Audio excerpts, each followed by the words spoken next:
12 अप्रैल 1912 को टाइटैनिक को पहली बार बर्फ की चेतावनी मिली थी। वह अटलांटिक महासागर है जहां से बर्फ टाइटैनिक अमेरिका की ओर बढ़ रही है। बड़े बड़े बर्फीले पहाड़ों की चोटी पर बर्फ है जो इस टाइटैनिक जहाज के लिए खतरनाक है। ये चेतावनियां इतनी असामान्य नहीं हैं। समुद्र से गुजरने वाला जहाज अक्सर रेडियो के माध्यम से आसपास के जहाजों से संपर्क करता है और उन्हें बताता है कि समुद्र के इस क्षेत्र में बहुत अधिक बर्फ है। ध्यान से, इन चेतावनियों के मिलने के बाद टाइटैनिक खतरे से बचने के लिए 2 बार रास्ता बदलता है, लेकिन अपनी गति कम नहीं करता। 21.5 नॉट यानी कि 40 किलोमीटर प्रति घंटे के बराबर ये जहाज इतनी ही गति से चलता है। 2 दिन बाद 14 अप्रैल 1912 को 7 और बर्फ की चेतावनियां दी गईं, लेकिन कैप्टन स्मिथ और उनके दल ने इन चेतावनियों को छोड़ दिया। टाइटैनिक की राफ्टिंग कम नहीं होती। धीरे धीरे सूरज डूब जाता है और रात हो जाती है। गर्मी कम हो जाती है। 14 अप्रैल की इस रात की खास बात यह थी कि चांद नहीं निकला। चंद्रमा की चांदनी के बिना इस रात की दृश्यता बहुत कम थी। अधिक ऊंचाई पर बने छोटे मंच को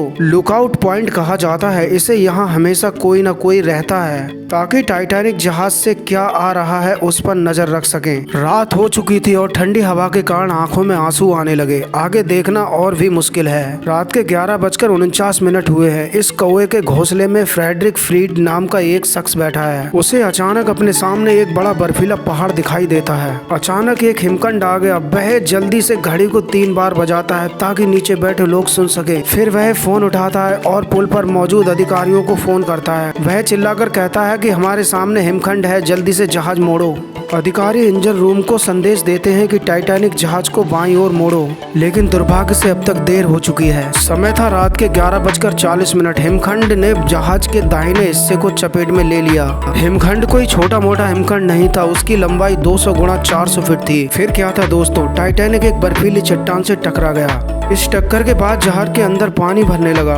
टाइटैनिक जहाज समुद्र में सीधा खड़ा हो गया था और फिर 2 टुकड़ों में टूट गया था। हादसे के 73 साल बाद 1985 में कनाडा के न्यूफाउंडलैंड के करीब इसे सागर में खोजा गया।